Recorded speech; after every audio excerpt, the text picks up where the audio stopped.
Joining us now is Shaitan Atigarin with stories trending around the world. Hello, Abebi. Hello. Abebita. Hello, doctor. It's been such a long time. It's good to see you. It's good to have you back. Good to see you as well. Good to see you, looking like an angel this morning. I heard the doctor say that earlier, and I agree. Yes. Well, Genix is off today, so it's your turn. Yes, I'm feeling Shoot your shot. As Salon say, Oji Rufai, good morning. Good morning. Good morning. How's it going? How are you? Good. Let's kick off what's trending. The Indigenous People of Biafra have said that Governor Uzodinma of Imo State should be responsible for the death of the chieftain of the People's Democratic Party, Ahmed Gulak. The spokesman of the proscribed group, Ima Powerful, in the statement described Gulak's death as a professional assassination, adding that IPOB members were not responsible for the killing. He further charged Governor Uzodinma to disclose how he died without further delay. Gulak, who was the former aide to ex-president Goodluck Jonathan, was heading to the airport on Sunday when assailants attacked and shot him on the spot. Reacting to the developments on Sunday, Nigerian President Muhammadu Buhari said, "I'm repulsed by such premeditated and gruesome murder of Gulak by evil people who are determined to undermine the peace, unity, and territorial integrity of our country. Let me warn, however, that nobody or group of people who engages in despicable acts should expect to go free. We will deploy all resources at our disposal to ensure that such callous and criminal elements are brought to justice."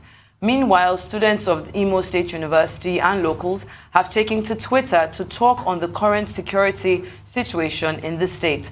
The first tweet there reads, "We are really saddened by happenings in the Imo State University, Owerri. We pray for everlasting peace in Nigeria, not just for our students, but for everyone. God help us all." Victor there says the security level in Nigeria is so dead that it's safer to travel from Earth to the sun than to travel from Owerri to Benue. Nigeria is gone. The last tweet there reads, "A former presidential advisor, Ahmed Gulak, who left PDP for APC and also chaired the APC panel that chose Uzodinma, has just been assassinated in Imo State. May his soul rest in peace. Insecurity can take anyone, anytime, doesn't matter your political party." Now, Tundu, ladies first. I mean, we've had since this story broke yesterday, there's just been a lot of back and forth. First off, I did speak to a bunch of Imo State University students who said that there were massive arrests happening on campus yesterday after this. They had to enforce a lockdown. A northern group has come out to say that, the governor has just 2 weeks to find whoever did this. What are your thoughts on this matter as it unfolds? I just am really worried about the haste in which the police has announced that they have apprehended and killed the perpetrators of this heinous crime. There was a report of a gun battle. It's rather convenient, don't you think? I had hoped that people would be arrested and questioned, because there's always going to be conspiracy theories spouting about this, and I've already seen quite a few, unsubstantiated, of course. But we do have to entertain the possibility that anything is possible at this point. Another criticism I have of the way the police have handled this so far is the victim blaming implicit in the statement that was released, that he went to a murder victim. How dare he go to the airport without letting us know? It reminds me of that appalling statement last year by Garba Shehu, when those farmers were killed in Borno. Well, they went to their farms without asking for security clearance. So really, too bad. I don't appreciate the way it's been handled so far. A life was lost in the most awful circumstances. A family is changed forever. And there's so much tension in that area. So I really think that there needs to be a lot more sensitivity than has been currently demonstrated. Definitely, I agree. I mean, this has been referred to as a political assassination by, the proscribed group IPOB. What are your thoughts about this? Is it too soon to make such a claim? Well, let me take off from where Tundu stopped. First, Section 14, subsection 2 of the Nigerian Constitution says the security and welfare of the people of Nigeria is the main responsibility of government, right? So, Section 41 talks about freedom of movement. And the spirit behind Section 41 of the Constitution is that any Nigerian, citizen will be able to move about freely and without any fear or any harassment or, any assault to the dignity of his or her person. So that's why it is surprising that the police, a major institution, that is given the responsibility to defend lives and property, that one of his officials will come forward and make such stupid declaration that, what's his name, Ahmed Gulak, now of blessed memory, did not seek permission to go to the airport. No Nigerian should have, under normal circumstances, to seek police permission to be able to enjoy the rights under Section 41 of the Constitution. In this particular case, since they are blaming the victim, I think the police, Ekana, that's the name of the guy that supposedly spoke on behalf of the Imo State Police Command, needs to be reminded that when Ahmed Gulak went to the same Imo State to conduct the APC primaries, he said he had to sneak out of town at 4 a.m. Now, that means that perhaps this time around, he didn't want anybody to know that he was on his way to the airport. He probably did not announce his movement. But as it is, we're living in evil times. Maybe there were persons who were already monitoring 4 different Toyota vehicles, from Camry to Lexus. We were told we laid him and took his life. There were 2 other persons with him, but they knew their target. They left the other 2 persons, they assassinated them. Now, in this same country, we have had many cases of political assassination. We hope that we are not back to that season. The various political assassinations we had in the past were unresolved. And that is why the role of the police is very important. President Buhari has said, yes, the killers will be fished out. The police have also said they've arrested some persons in connection with it. The larger task before President Muhammadu Buhari in the 23 months or so that remains under his administration is, as part of his legacy, to ensure that he leaves behind a legacy of security, a country where everyone can feel safe and where people will know that the future of Nigeria is secured. Now, political assassinations should not be taken lightly. On June 28, 1914, it was the killing of Archduke Franz Ferdinand that led to the First World War. Yes. But he was killed by Serbian terrorists, right? Black Hand. Yes. And at the end of the day, that became a major problem for the entire world. Now, we should not joke with the security of persons. We should not joke with the security of politically exposed persons. And the police must learn that they cannot give excuses. The police institution must not give excuses. A new Inspector General is there now. He should coach his men that they should think before they speak. And we will not expect that we will have a police institution where people don't just think, they just open their mouths and talk rubbish in this kind of, sensitive, painful situation. Ahmed Gulak was, a very well-educated person, a patriot, a loyalist. He may have crossed from PDP to APC, but he believed in Nigeria. And we don't want a situation whereby a northerner will go to the southeast, he will be killed. Or a southeast will go to the north and will be killed. And we want to appeal to everybody that, look, there should be no reprisal or revenge killing in this particular instance. And the security agencies must do their work to calm everybody down. We commiserate with his family. Thank you so much for that, Doctor. Rufai, I need you to weigh in on this. What are your thoughts about all the new developments since this happened? As first, my commiserations to the Gulak family, to the Gulak clan in general. It's a very sad time for them now. I'd imagine losing any dear person in their family now. It's quite very sad, and I pray for the repose of the souls.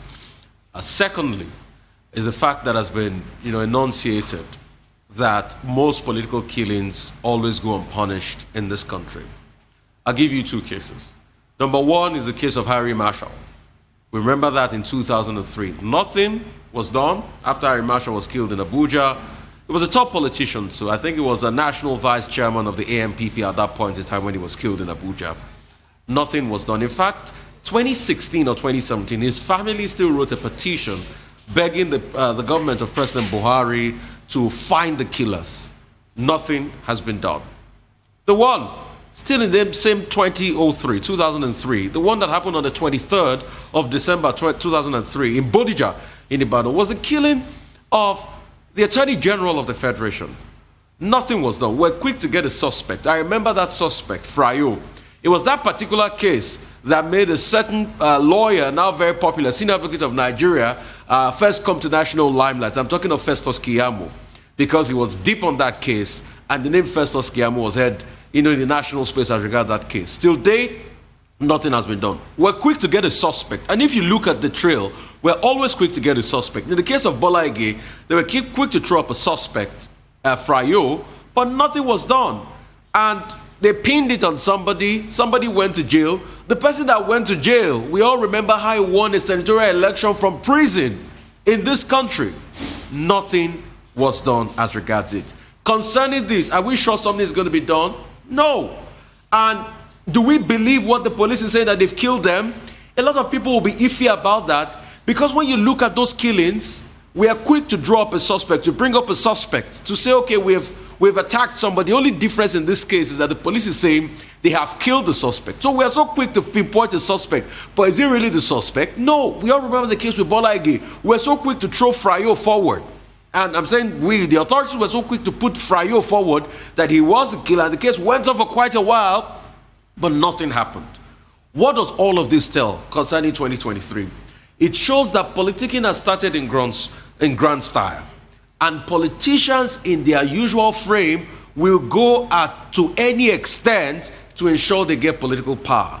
But the blowback is you put people's life in jeopardy. There's a massive level of insecurity, and all of a sudden there's chaos in the land that threatens the peace and existence of our country. So I beg whoever is behind this to please seize this for the interest of Nigeria. If we claim we love this country so much, let us do everything to make this country live in peace. The last guest we had talked about how in the space of 7 months, when Ihedioha got into power, everything was moving right in Imo State. And all of a sudden, things turned around for the worse in Imo State. And Imo State is now a battle zone. There's a civil war of some sort going on in Imo State. Imo is like Gaza today. You can't move the streets because there are killings everywhere. And that is not good for the development of any country. Well, I think so I beg the major point that needs to be made, done properly. The major point that needs to be made is the constriction of the civic space in Nigeria. And that in itself is a major threat to democratic governance, to peace, to stability, and the unity of Nigeria. Now, as we were discussing here, it was being reported that Omoyele Sowore in Abuja has been shot, not fatally, wounded. We're told the details are not yet very clear, whether it was a gunshot wound or whether it was a canister that was thrown at him. But things like this just create anxiety, within the country. And that's why the government really needs to stand up, either at the federal level or the state level or the local government level. The constriction of the civic space can only be counterproductive. We do not need that. Still on the topic of insecurity, a new video footage of Governor Sanni Bello of Niger State partying has emerged amidst confirmed reports of bandits taking over certain territories in the state. Governor Bello made the shocking revelation in Minna when he visited over 3,000 internally displaced persons from Shiroro and Munya local government areas taking refuge in April. Let's take a look and we'll come back to discuss.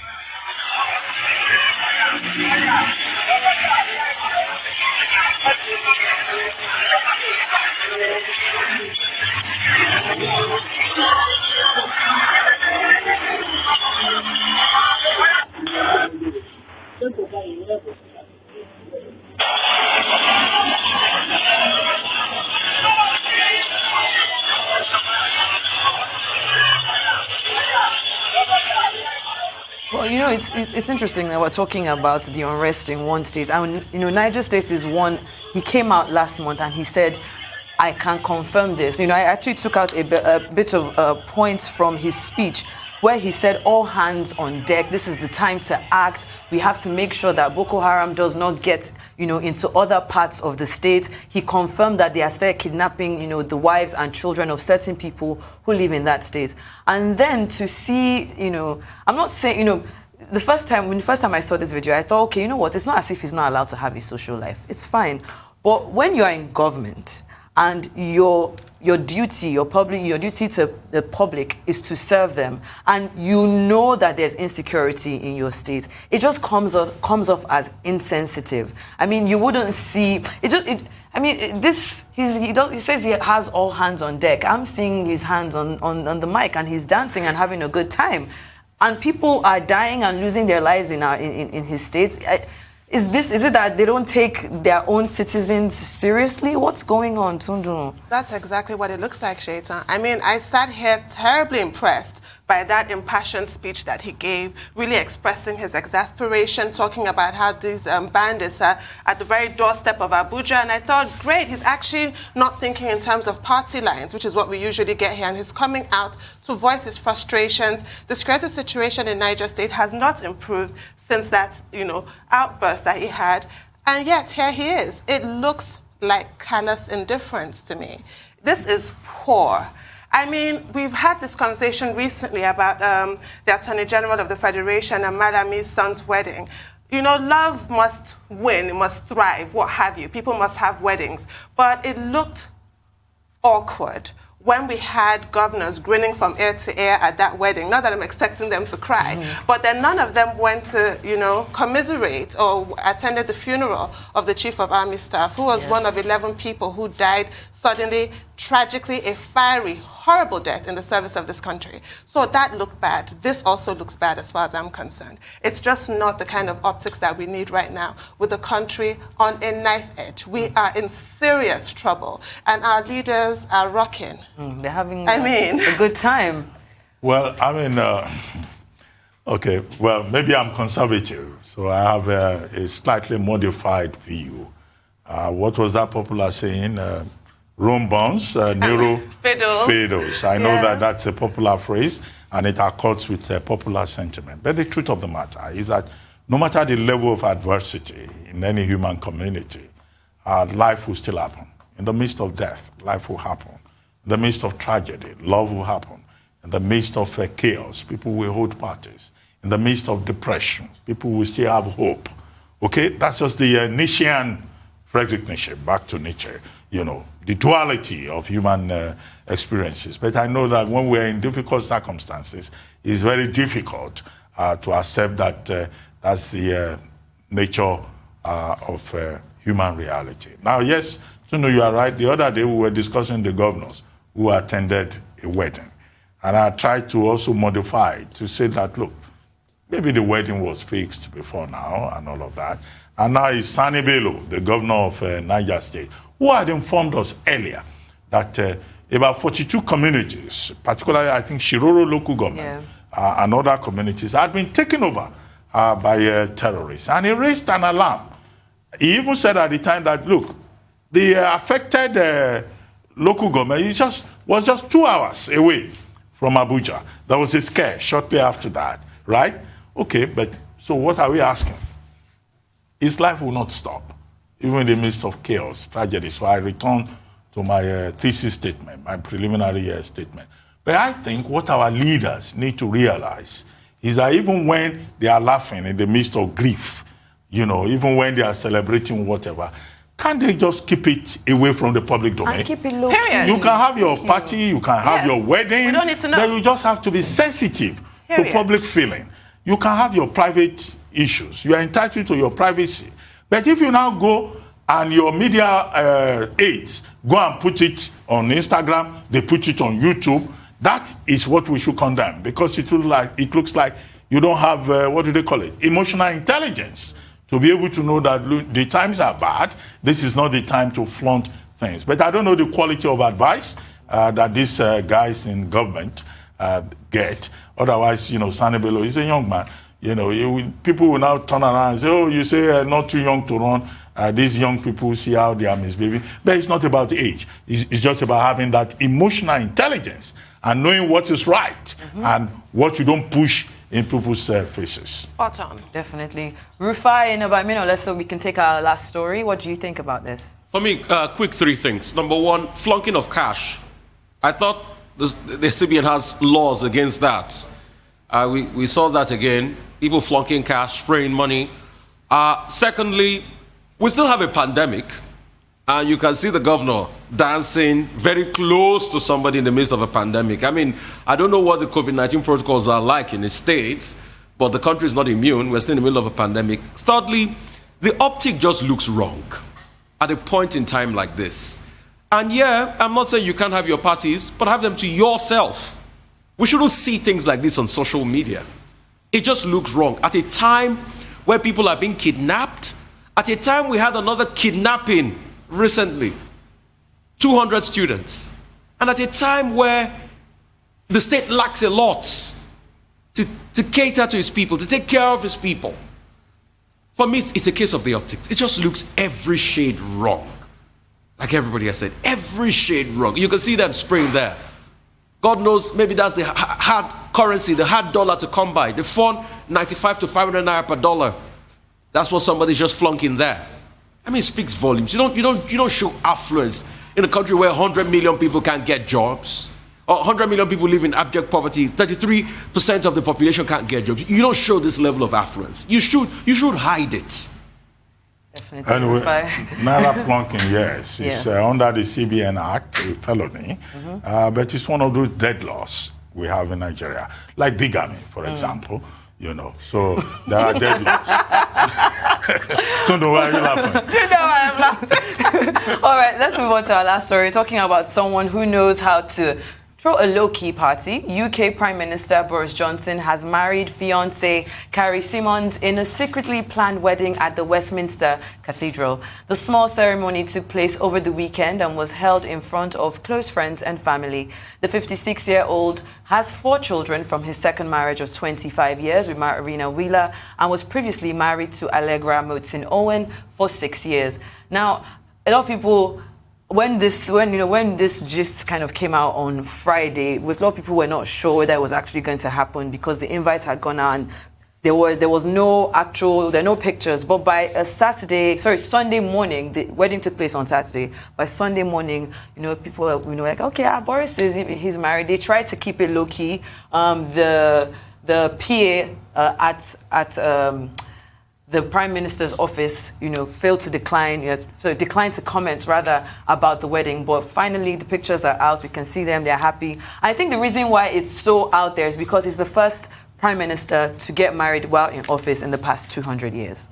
It's amazing, isn't it? Yes. It's so novel. Yeah. I think I'm happy for him. Congratulations to the couple. Boris is really on a roll. He's emerged unscathed from Dominic Cummings' attempt to scupper his premiership. He's also done really well in the recent by-elections. The UK is reopening this month, hopefully. And this is how to be sensitive. People are still reeling from the pandemic. So he had his quiet little wedding. This is what to do. 30 people kept it to the minimum. This is what to do. Yes, according to COVID guidelines. Yes. Perfect. She looks great. This is wonderful. But to address your point earlier about the fact that he's getting married in the Westminster, and Catholic, do you know what was said? And I'm horrified by it. That he's allowed to remarry in that church, even though he's been married twice, because the previous 2 weddings were not conducted by a deacon. So they don't really count. Yeah. And I'm like, the 4 children of that marriage will really object that it doesn't really count. But congratulations to the happy couple. Which was why I raised the question about double standards in the Catholic Church. Would the Catholic Church apply the same rule?